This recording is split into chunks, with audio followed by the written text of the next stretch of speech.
Welcome to Analyst Talk with Jason Elder. It's like coffee with an analyst, or it could be whiskey with an analyst reading a spreadsheet, linking crime events, identifying a series, and getting the latest scoop on association news and training. So please don't beat that analyst and join us as we define the law enforcement analysis profession one episode at a time. Thank you for joining me. I hope many aspects of your life are progressing. My name is Jason Elder, and today our guest has over 16 years of law enforcement analysis experience. She spent time with the Florida Department of Law Enforcement, Jacksonville Sheriff's Office, Florida Highway Patrol, and the University of Florida. She is a regular conference presenter, DDACTS instructor, and a certified analyst. Oh, and she's also working on a PhD. She's known to some as an analyst with a gun. Please welcome Michele Snow. Michele, how are we doing? Good. Thank you for having me on the program. Yes, it's always nice to talk to a fellow Floridian. Glad to be here. Man, you have a lot going on. I am excited to break this all down and talk about your contributions to the profession. But let's first talk about how you got started. How did you discover the law enforcement analysis profession? So without aging myself, back in 2005, I was actually selected to be a gubernatorial fellow under Governor Jeb Bush. And he had this program that he modeled after the White House Fellows. And during that time, his brother was in office. And so I was selected, one of 13 graduate students statewide, and I was assigned to the Department of Highway Safety and Motor Vehicles. And at the time I was working on my thesis, which ended up being adolescent brain development and teenage driving policy. And so I had a lot of time to work with the Florida Highway Patrol, which is a subdivision from the Department of Highway Safety and Motor Vehicles. And during the 2005-2006 hurricane season, being in Florida, that was one of the highest hurricane seasons that we've seen, Hurricane Katrina. And so I spent a lot of time at the Emergency Operations Center. And from there, I learned about operations. I learned about response to natural disasters. I learned about the role that the Florida Highway Patrol plays in EOC operations. And it was actually recognized several times by the governor for just participating and being active with EOC operations at the time of the hurricanes. So a little taste into law enforcement at that point. They had a BCII, which is an investigative analysis unit, but they didn't really have a proactive patrol operational side. So I was learning about both the Department of Highway Safety and Motor Vehicles and the Florida Highway Patrol concurrently while I was in the gubernatorial fellowship program. How did you then become an analyst with the Florida Department of Law Enforcement? So once my fellowship came to an end, it was a year-long program, and I completed my thesis and had some opportunities to study crash data through qualitative and quantitative data collection during that year. I had the opportunity to also get to know the Florida Department of Law Enforcement commissioners and assistant commissioners.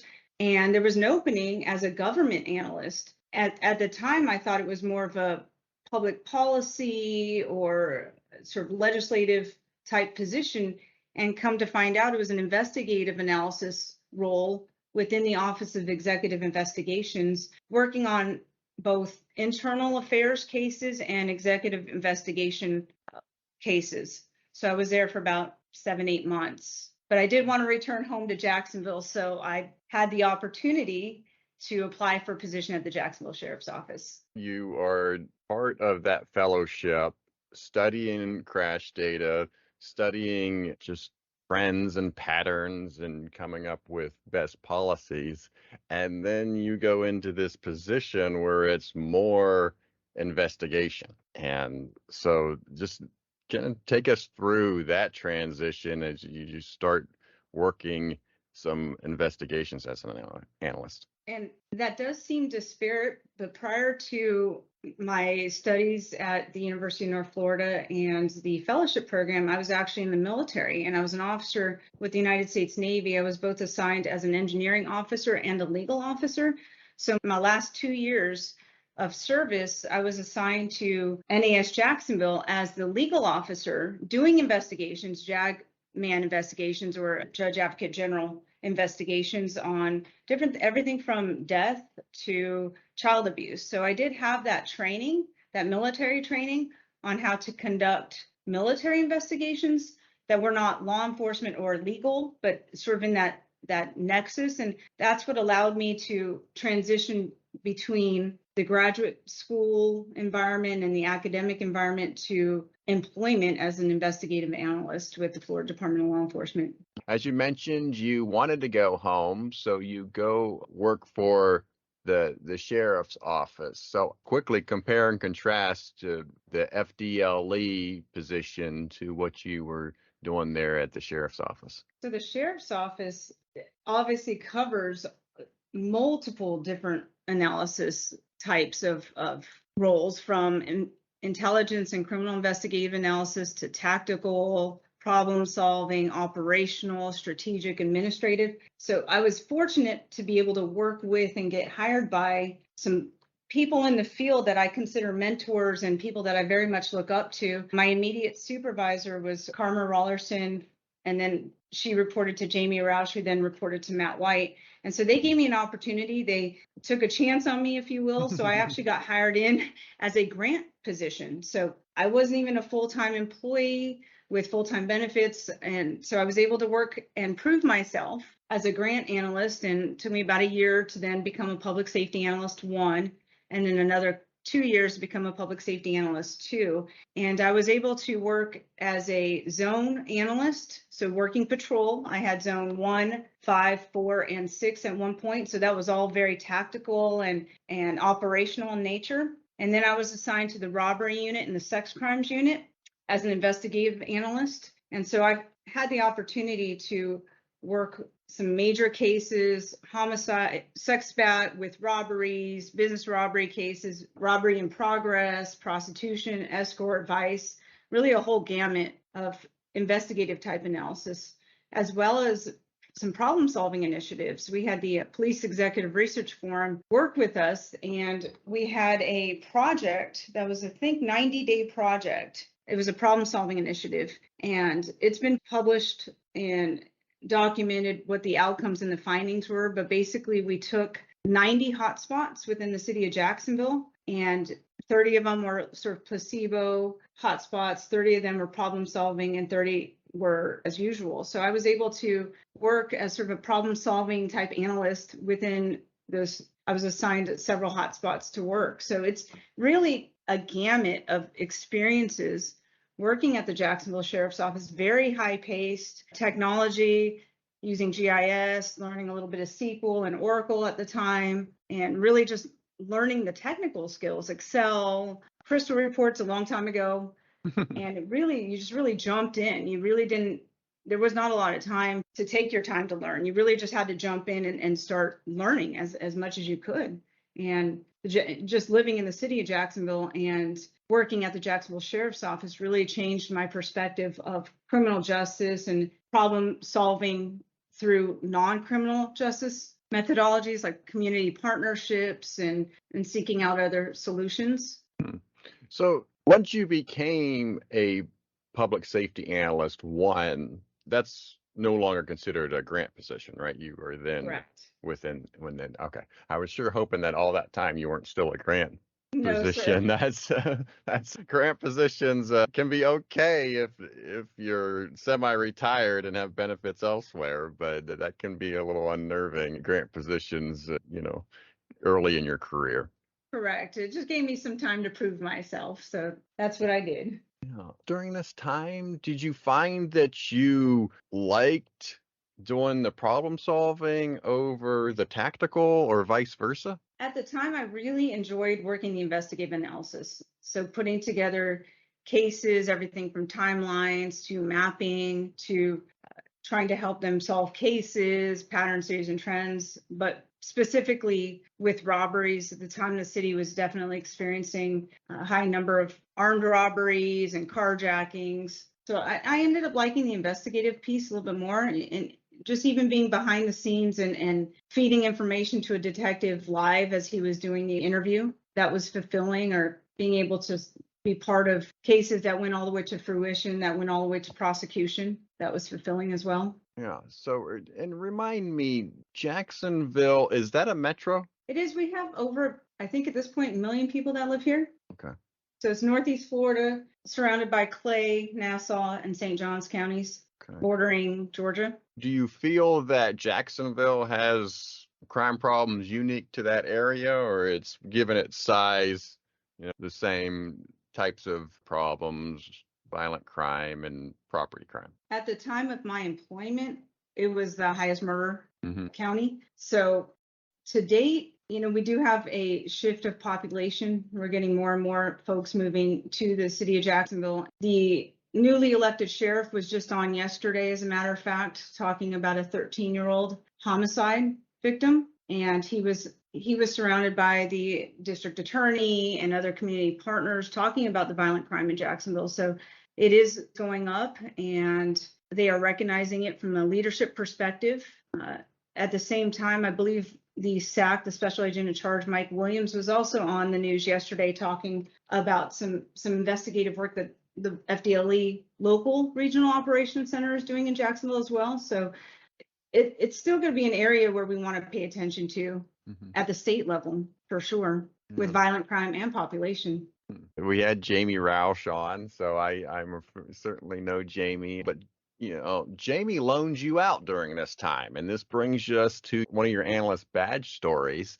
And for those that may be new to the show, the analyst badge story is the career-defining case or project that an analyst works. And so it's around this time that you become the lead analyst on a federal extortion case. Yes, Jamie allowed me to work with the FBI as their lead analyst. And at the time, it was an information report that came into the sex crimes unit. And I was reading every single information report, every sex battery, every child abuse case, every senior case. And this one just happens to come in. And I looked at it, and sort of my gut instinct, just because I've been reading so many of these, said there's more to this particular information report. And so I followed up by speaking to one of the lead detectives in the sex crimes unit, and him and I both looked at this, and we did a little bit more digging, and he decided to go ahead and blast out an NCIC FCIC message, and just to see if other states had been experiencing this particular case. It was kind of a quid pro quo, sex for money or sex for whatever. So it became an extortion case. There were 13 states that reported cases similar. And I was able to do some mapping and some timelines of this particular person's whereabouts, and everything from traffic citations to residential locations. And from there, worked with the FBI and with the U.S. Attorney's Office. And it was the first time the local U.S. Attorney said that he'd ever seen GIS applied to sex crimes or any other type of case. So that was a very pivotal moment as well. And long story short, the suspect ended up pleading to 20 years, and he was, I think, 65 or 68 years old at the time. So I definitely felt like I contributed to the case. I contributed to public safety at large by contributing to the analysis of the 13 different states worth of cases. And so he ended up pleading for 20 years. Wow. So why was it important to use GIS to tell the story of what this person was doing? So being able to map his locations, everything from where he was cited for a traffic stop to where he was working and where he was living, it was using the routine activity theory and just sort of work activity. We all sort of do things within a common space. And so I really wanted to showcase that he was in the area, he worked nearby, there was some intent, there was motivation, and to be able to use technology to help solve cases. It was somewhat of being a maverick, because technically and typically we would just rely on sort of our telephone or link analysis concepts or our timeline concepts in Visio or PowerPoint, or even sort of rudimentary putting things on an Excel spreadsheet. But I really wanted to showcase movement. And so just using different technical skills like spider mapping or just routes could put that particular individual in the area of the crime. And so that's why I ended up using GIS. So he's extorting them. Was the defense saying that this was just a mutual agreed upon act? No, it was a quick plea. Okay. He would follow these women around and learn their patterns, back to the routine activity theory concept. So he would learn their patterns, he would learn their children's patterns, and he would basically threaten to kidnap or abduct their children if they would not call him and, with illicit material or show illicit photographs or anything of that nature. So, a lot of these women were going to be single women with children. So, Jeez, that's scary stuff there. So you eventually leave the sheriff's office and you start working with Florida Highway Patrol. So how did you get from the sheriff's office to Florida Highway Patrol? So I took a couple years off with my daughter, and I did notice a job opening, and I applied, and I got hired for the position, and it was local in Jacksonville. And within about 2 years, the local troop commander ends up getting promoted to the colonel for the Florida Highway Patrol, and he allowed me to maintain my office location in Jacksonville and allowed me to remotely manage the team. So I had analysts all over the state. I had analysts down in Miami, Tampa, Orlando, Jacksonville, and Tallahassee, and the Panhandle. So I was able to remotely manage doing field visits and getting to know their local command staff and the troops. And I was very fortunate to build that trust and that integrity piece with the colonel. And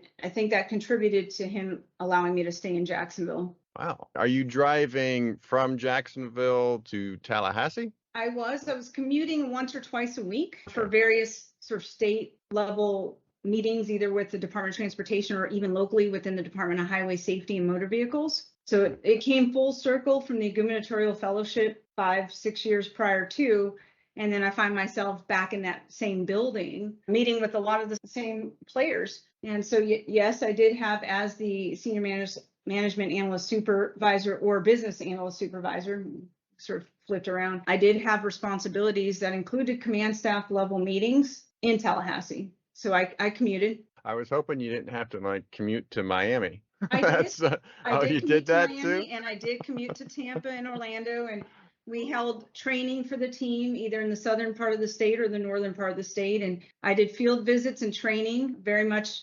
mentoring the team individually in some cases and group in other cases. And yes, I commute all over the state of Florida. So I covered a lot of miles. Oh man, what's that drive like from Jacksonville to Miami? It's not terrible. It's about 5.5, 6 hours. So it's not terrible. I actually did end up getting a state car, so I was able to not necessarily put the miles on my own personal vehicle. I did see a lot of roadway, and considering the Florida Highway Patrol works on the roadway, that was actually beneficial when studying crash data, to understand the roadways and the turnpike and the issues going through I-4 in Orlando. And so it was actually a field study, if you will.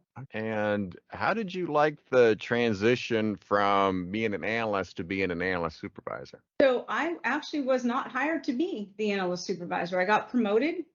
I was hired as just the business analyst. And then before I got the promotion, I got a 10% superior performance raise, which is unheard of for a non-sworn. And that had to go all the way to the executive director for approval. And then about a year later, I get promoted or so by the colonel. So I didn't start off. So it was definitely a learning moment to go from colleague to supervisor of the unit. It was definitely a learning moment. Yeah, I've talked to a couple other analysts who have done the same thing, and there is something strangely odd in the analytical world when you go from coworker to supervisor for that transition within the same team. And there's a lot of advantages to promoting within, but there is a change in dynamic between, going from coworker to now I am your supervisor. Very true. And at the time when I was hired, there were only a handful of us analysts. And so when I did get promoted, I was able to actually hire a good number of the team. So these were not necessarily all coworkers. And then one of the coworkers got promoted to lead analyst. So she also got a bump. But I was able to design the hiring process because this was all new. This was all new to the Florida Highway Patrol. So I designed a sort of quantitative piece to measure. And then, of course, the interview questions. And we were able to travel basically. So if I needed to hire a Tampa analyst, I put the advertisement out locally and to all the different areas that I know of, whether that be through IAC or FCIAA and to the local universities. And we were able to hold interviews down in Tampa with templates that basically I designed to sort of showcase, do they understand what it's like to be an analyst, and also can they to exhibit some of the technical skills. So I had some Excel, GIS, Tableau, and SQL component to the interview. Okay. So it wasn't all coworkers. It was definitely a chance to build a unit. Okay. And you founded those tests, if you will, when you are testing their skills of GIS and Excel,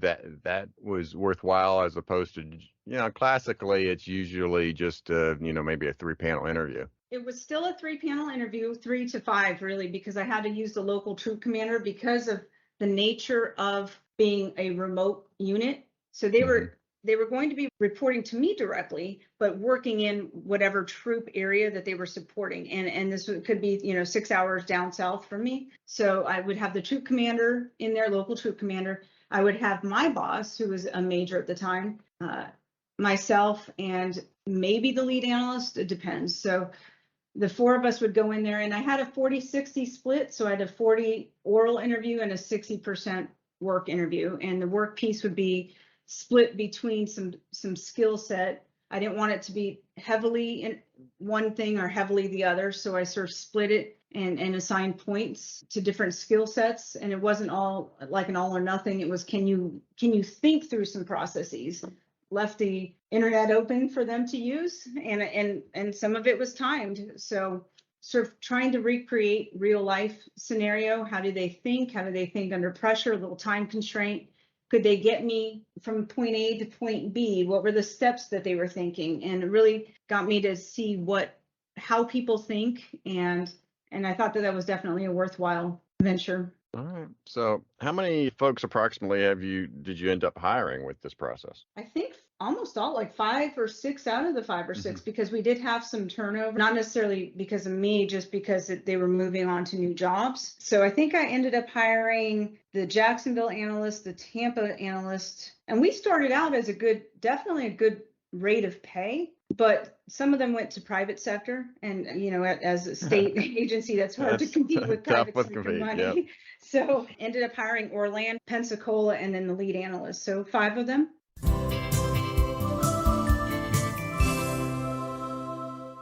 Hi, my name is Nick Lootens. I'm a crime analyst, and I'm here to tell you that nobody deserves to be a victim, but lock your doors and put your stuff where people can't see it. Thank you. Hi, this is Dawn Clausius. I just want you to know that when you hear or you think as an analyst, they don't know what they want us to do. Always remember, you don't have to wait. Show them, tell them, and be value added.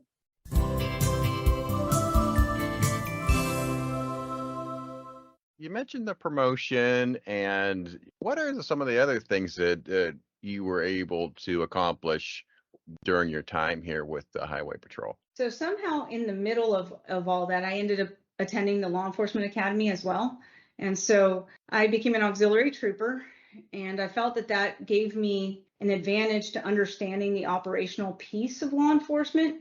I would put on the uniform. I was issued a weapon, and I had to go through all of the exact same training that a trooper would go through, and firearms, high liability. So that gave me a little bit of an edge just to understand what was happening. But there were a couple of things that definitely stood out. I was really pivotal in the Arrive Alive project, and the Arrive Alive project uses DDACTS methodologies to look at and reduce traffic crashes, serious bodily injury, and fatal crashes.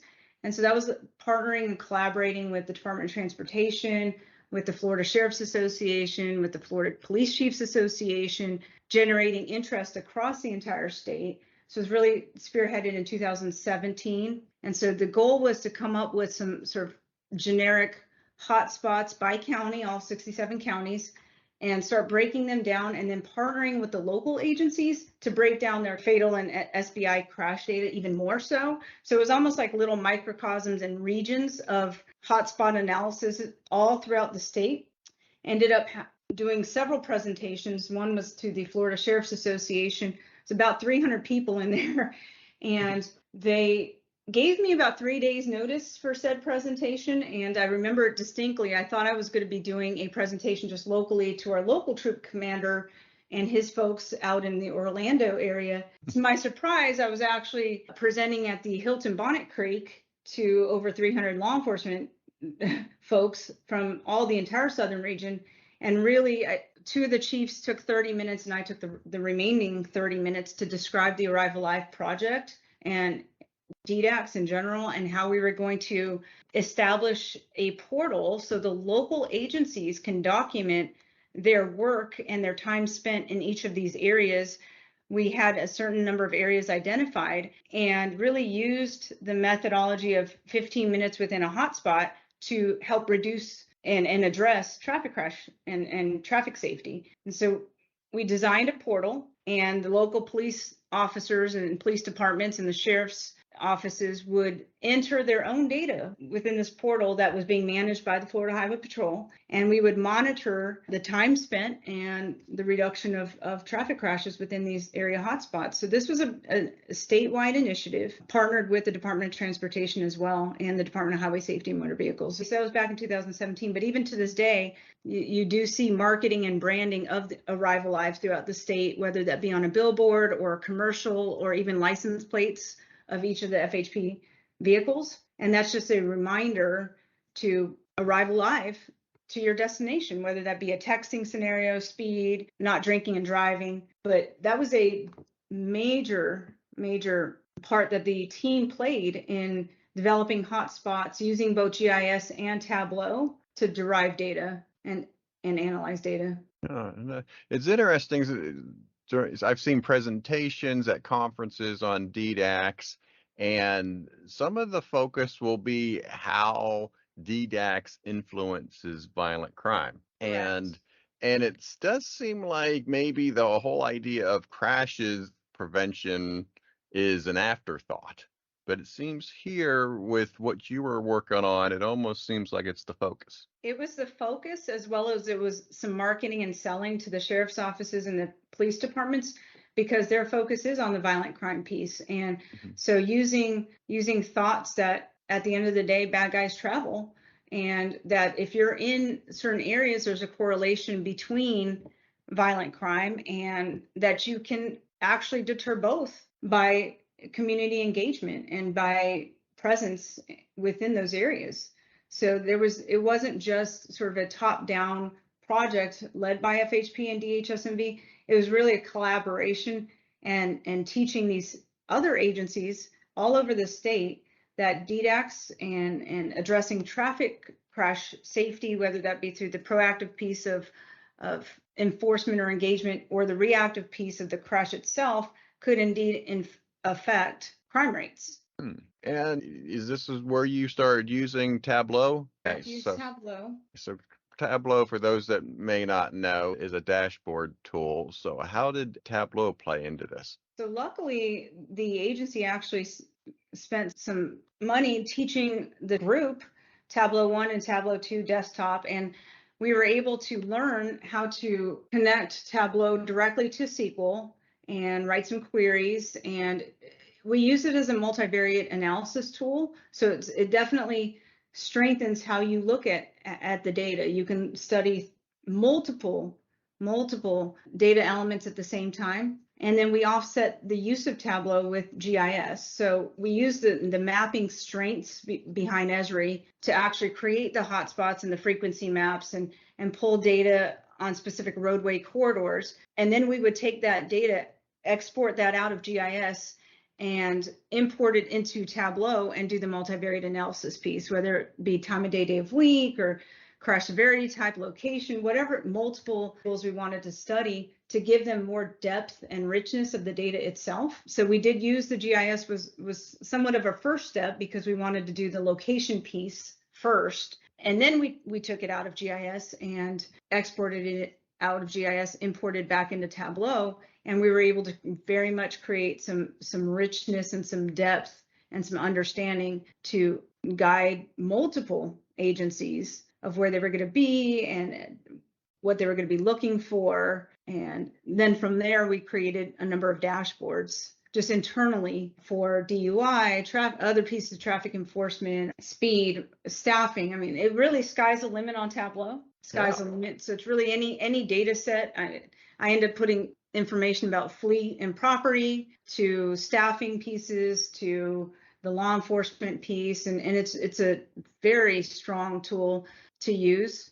Yeah, so I use Tableau currently where I work, and it's very quickly to go from SQL to dashboard, and it's Correct. a lot of easy plug and play and whatnot. And so I do like that power of it. And I think I mentioned to you when we were talking about this is it does a lot of things well, but then eventually there's always something there that, man, it doesn't do, and you kind of have to hack around it a little bit. And I've almost had to do that, it seems like, on every project that I've had to use Tableau on. But it seems like here, you said you used it internally. So who were the users of the dashboard? So everybody from the executive leadership team to command staff for the Florida Highway Patrol. So they're able to create dashboards that have certain access levels, and they're able to go on to, whether we put it on a SharePoint site or whatever, and they're able to go in there and look at their specific troop areas for data. Mm-hmm. So, and then the analyst, of course. So, but, Tableau can be used it could be used openly. You can do sort of public type of dashboards, and then you can lock it down and more of the data governance piece and have that just primarily for internal use. So we definitely use Tableau for almost everything. Commercial motor vehicle enforcement. At the Florida Highway Patrol, we were actually a central collection for multiple states spanning from Texas to the Carolinas, upwards to Virginia, of commercial motor vehicle data as well. And so for some of these initiatives, we would analyze multiple states worth of data and show where commercial motor vehicle crashes were occurring, where they were working, what interstates they were working. And so we put together dashboards for other states' use as well as part of these initiatives. Yeah. Now you're dealing with a lot of data. So did you have to regulate some of the data coming in and out of GIS and Tableau? So when I was thinking about the team at the Florida Highway Patrol and thinking about what missing person or missing element, I very strongly needed a data person. And so that relationship I had with the colonel, I ended up drawing some processes and some missing links. And I said, look, I need a data person. I need a data person that's going to be able to help do more extensive querying, because, as an analyst, we don't have every technical skill set. I would consider myself a medium level SQL query, but not a DBA. I'm not a DBA. I'm not an IT type person. Yeah. So I ended up being able to hire somebody from the IT side of the house into our unit. And so between him and other partners, we were able to develop some SQL statements, and some of them, he had one that was over 60 pages long. So, wow. There was no way anybody on our team could be able to write a SQL statement to that level and that depth. But yes, the process of QA and QCing the data is definitely important. The data integrity piece was important. Really understanding the data flow from the initial contact at the dispatch to all the way to the conclusion of the case was all sort of processed out into process maps. So that's kind of where I really started looking into the FHP data, was really looking at the schema of the data, just to make sure that we were pulling data accurately, and that we were pulling it from the right source, that we were pulling it as operationally sound and as aligned with policies as we can be. And that was a process. That was definitely a process. Yeah. So you're dealing with statewide data entry, so that can be difficult to get everybody on the same page. And luckily, the Department of Highway Safety and Motor Vehicles has an Office of Performance Management, where they have a team that has developed algorithms, and they actually are in charge of statewide level data accuracy, completeness, and timeliness for all crash submissions from every law enforcement agency. So to have FHP serve as part of the FLHSMD is a good thing, to be able to have that other team of experts in designing these algorithms. So any crash report that comes into DHSMD will get assessed, and if it doesn't meet whatever algorithms, it will get resubmitted to the reporting agency. So that process is already in place. So it was a little less worse for us on the business analyst side of the house at FHP to worry about vetting the data, because that was actually already part of the process. So what was the overall impact of this project? So I think the awareness of the impact of traffic crash data is probably the most rewarding that we got from our side of the house, because crash analysis is somewhat overlooked by sheriff's offices and PDs, because they do have bigger fish to fry. They have, fentanyl cases that are skyrocketing. They have violent crime data that's skyrocketing. So at the time when I was at the Florida Highway Patrol, just being able to have those conversations and to sort of change perspectives and just enlighten the SOs and the PDs what the relevance is of traffic crash data, and studying and being able to redirect staffing to certain areas, and the overlay between incident data and crash data and traffic citation data. That's not always thought about. Agencies statewide don't always have a robust team of either GIS users or Tableau users. So we made a lot of impact with the smaller agencies as well, because we ended up doing some of their work for them. They didn't have the resources. So there was a lot of partnering. And I think that was the biggest impact that particular project had. I don't know how it's morphed since I left FHP, so I'm not sure at this point if the project is still ongoing. But during the time, we were having statewide meetings with multiple agencies, the Florida Sheriff's Association and the Police Chiefs Association. And I think to that end, that was where that becomes a success. Did you see a reduction in the number of crashes? We were at the time when we were measuring, but longitudinally, I'm not sure, because I wasn't there after, a year or so. For somebody that's looking to implement DDACTS, what advice would you have for them? Well, we do train on start somewhere. So you can always start somewhere. The sort of three data sets that we look at is the traffic crash data, the traffic citation data, and the incident data. And putting those data sets on a map, you can partner with your local university or your local county folks, GIS department, to help you establish that. So currently I actually have a contract with the Texas Department of Transportation, and we are helping agencies learn how to implement DDACTS, and they're from all different levels.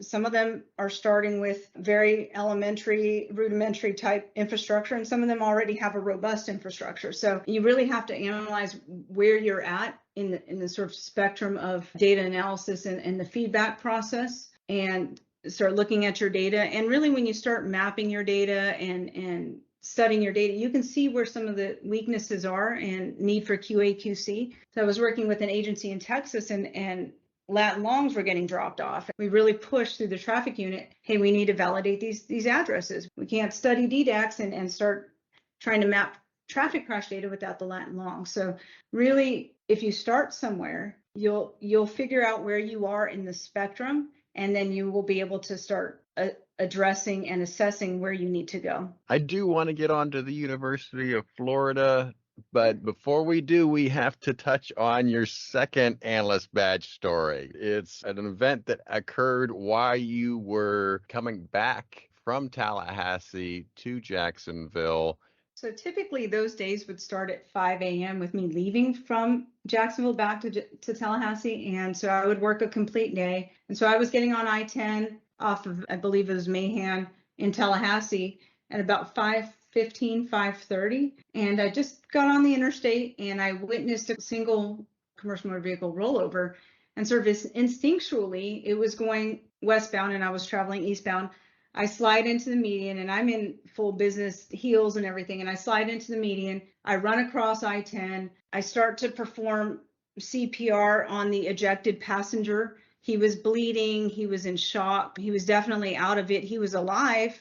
He was alive. So it was more like controlling the bleeding. And I called 911 to describe the scene. And luckily I knew the dispatch codes, and I knew what information they were going to need, because at that point I had already been on the auxiliary unit for a couple years at that point. So I was very familiar with radio traffic, dispatch codes, what was important. And so I sort of spit it out, describing the scene. And I'm there for, it felt like an eternity, to be honest, doing CPR. Well, really triage. He was still breathing, so it wasn't quite breathing at that point. And so the first trooper comes to the scene. It felt like an eternity, and he was a commercial motor vehicle trooper.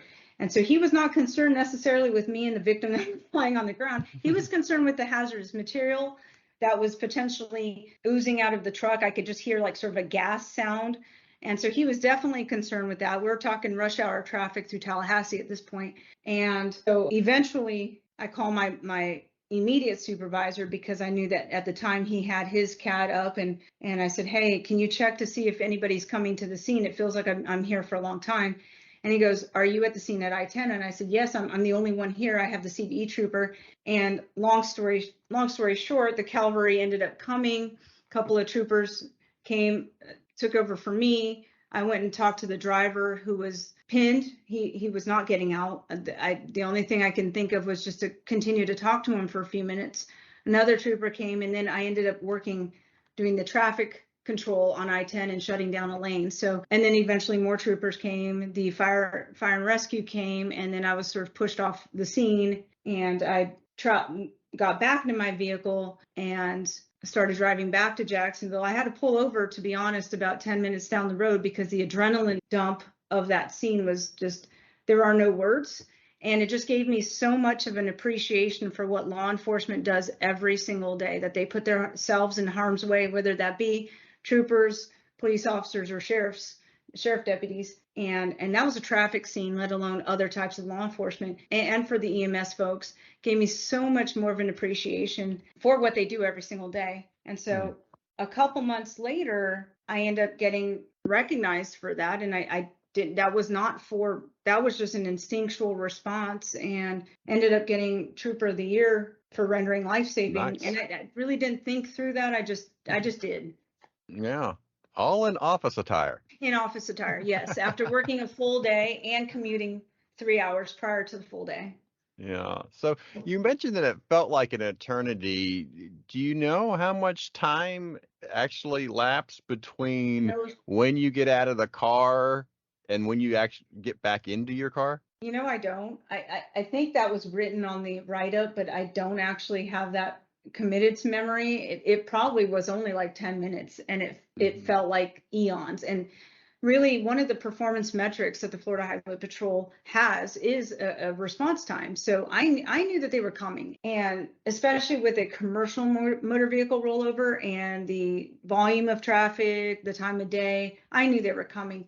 It just, when you're in that scene at the time, it feels like an eternity, but it probably was only a few minutes. Yeah, and there was only 2 people involved in the crash? It was a single vehicle, and so it was a rollover. I think there was a slight curvature in the roadway, and so he was going too quickly, and there was a passenger who got ejected. He was not wearing a seatbelt. The driver was wearing a seatbelt, but because of the force and the rollover of the vehicle, he could not get out. He ended up succumbing to his injuries, and he was also impaired. So that was not a good scene for anybody. But the good thing was there was no secondary crashes, and nobody else got hurt. I'm bad that the driver did not end up making it, but yeah. But the one that was ejected survived? Survived, and that's the one that I was working on. Yes. Wow.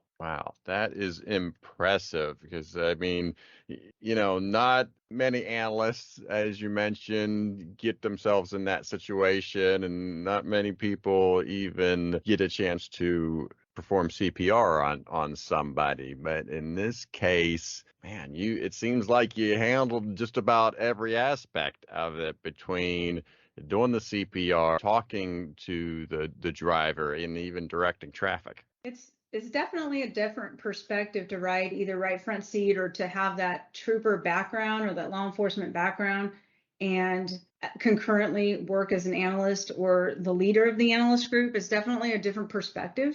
And I would on the weekend spend time riding right front seat, riding shotgun with the troopers through Jacksonville, stopping people with narcotics and registered gang folks. And really, I mean, it was definitely a different perspective. I don't necessarily, that's not for everybody, right? That's definitely an individual decision. So you mentioned that you had to stop 10 miles down the road or so for the adrenaline dump. But even after that, was there a period in time that it really dawned on you what you just accomplished? No, I know. I remember having a couple of phone calls, probably to my mom and to my dad, explaining the situation, and I felt my teeth chattering as still part of the sort of anatomical response to such a scene. But no, by the time I got back to Jacksonville, I didn't, life goes on. So I had child responsibilities and work the next day. I didn't think about it. Oh, geez, that is impressive and quite a analyst badge story. Well, then let's move on then, because you eventually come to work where you are working now, which is the University of Florida. So what are you doing for the university? So there is a program called Signal 4 Analytics. And at the time, I was actually, at the time of my employment with Florida Highway Patrol, I was ad nauseum using the Signal 4 Analytics program. And so at the time, there were multiple data sources for crash data through the state of Florida. There was APRIS/LexisNexis. There was Signal 4 Analytics. There was Department of Transportation. And then there was our own internal RMS system. And so oftentimes, while I was at FHP, there would be questions either generated by legislature or the executive director or Congress people or any of these people asking for data. And I would oftentimes write sort of white papers to the data discrepancies of all four of these data sources and really started to understand the data schema between all four. Eventually, the University of Florida Signal 4 Analytics became the one clearinghouse, if you will. So we have over 10 years, I think we're at 10 to 11 years of crash data throughout the state. And we also have traffic citation data that we get from the Florida Courts and Comptrollers folks. We get both of those, one's nightly and one's daily. And so I'm managing the program manager for the project. We have multiple projects that are funded by the Traffic Records Coordinating Committee, who's subsequently funded by NHTSA for different projects, from geolocating crash data to revising. Basically, DOT is going to be using our system. They're currently using a COBOL-based system to analyze their own data. And so we're putting that all into Signal 4 Analytics and having the latest and greatest engineering roadway data, and as well as the traffic crash data. Eventually, we'll be building a citation dashboard. And so we have over 5,000 users statewide, from engineering folks to government officials, all different levels, from local to federal, to consultants, contractors, and to researchers. And so it's a chance to be able to design the user interface, to design the dashboard for citations, to work with the stakeholders from an analyst perspective to other analysts, essentially. So it's definitely sort of a cross between IT and software development, and eventually the user interface piece for our 5,000 users statewide. What is your goal personally with this project? The Signal 4 Analytics is actually a component of the GeoPlan Center, and so through the University of Florida. And so there's different data sets that we can start incorporating into the platform itself. That's either public safety or public health related. And so that's definitely interesting to me to add different data pieces to the project. And we have a very strict data governance piece. We have cloud storage through the university. That seems to be the trend. I recently attended the IACP in Texas, and that seems to be a trend of partnering with the universities as sort of a third party, but not quite private sector. And so there's interest that's sort of come my way from multiple state agencies with different data sets, if that's not to get into specifics, but as long as it has a public health and public safety nexus, we can start incorporating that into the GeoPlan Center. All right, fascinating stuff. So I hope all that works out. So looking back throughout your whole career, one of the things you mentioned to me prior to this interview is that Most of the advice that you got throughout your career was you have to pick between being a police officer and being an analyst. And that was something that you fought against. So would you just kind of talk about that as just from your perspective, why you thought that way? So I would, people would that was definitely a point of sort of, I don't want to say contingency, but people did ask, well, why don't you pick? Do you want to just be in law enforcement and go up the chain of command, or do you want to just be an analyst? And I found value in both. And I was sort of dubbed by my old boss, Jamie, as a in between. And there's nothing wrong with that, because actually come to find out that segue and that marriage between law enforcement and data analysis has served me well over the last over 15 years, 16 years, to be able to understand the operational piece, and then to be able to understand the data piece and how they come together, and the QA QC part and the data integrity part. And I found value in both. And I thought to myself, if I can understand what they're doing and life of a cop and what their role is, and that sort of on seeing quick thinking, and I have to complete this report, and I have, all of these different stressors occurring at the same time. If I can understand that and understand what information they're putting into the report, and then how to filter the report out, perhaps that would make me a better analyst. And that's to be determined, but what I do know, it's helped me out, and it's definitely gained a lot of trust and relationships throughout multiple agencies and multiple people within state government. All right. And then your PhD, what's your topic? It's going to be in urban planning. It's through where I work, the School of Design, Construction, and Planning, with the urban planning piece of it. And it's really looking more upstream of the problems. Once a problem becomes a law enforcement response, that's a little late in the game. So at the moment, I'm studying some routine activity theory concepts. So it's not all, I'm still working on the dissertation piece, but it's going to have some tie to traffic crash, DDACTS. And so it's not all solidified yet. So I just started it last year. So balancing work and then DDACTS and my PhD, I'm still just trying to balance it all at this point. All right. And then what advice do you have for our listeners? I think the biggest piece of advice is that to remember that your integrity as an analyst goes back to your quality of work, and stressing sort of QA QCing your own work product. And, as a new analyst, you don't always know, what formula to use in Excel, or how to create a chart, or what chart's going to be the best to tell whatever story you're trying to tell, or, how to create hotspots and what frequency, what you should use in GIS. You don't always know these things, and you don't always know if your data collection or your analysis is as sound as it can be. But if you QA QC and you continue to learn and you ask questions and don't be afraid to try, I think that all goes back to character and integrity and relationship building. And once you have that piece of it, then you have the trust with the command staff. And once you lose trust, whether that be work product that isn't sound or some other piece of it, then that's really hard to get back once you're an analyst. So just remembering that integrity is really directly correlated with the quality of work that you produce. Well, let's move on to personal interests then, because you and your daughter are quite the explorers of this world. And do you have a favorite vacation or trip that you have? Well, we like to learn about American history. And so whether that be in Philly, I just recently over the summer took her to see the Liberty Bell when she was 10. And so we were fortunate enough to get some behind the scenes tours by the park rangers. And we really dug into the founding fathers and Independence Hall. And so that was followed up by a recent trip to New York.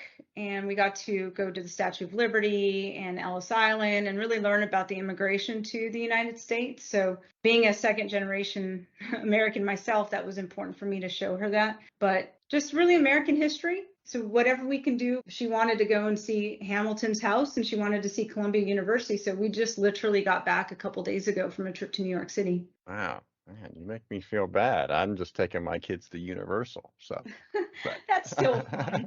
That's still fun. I was amazed at the 10-year-old that wanted to see Hamilton's house and Columbia University. So I'm following her lead. Yeah, that's impressive. So do you have a bucket list destination with her? And we just fulfilled it. So Okay. I guess we'll need to come up with some new things. Oh, very good. All right. Well, our last segment to the show is Words to the World.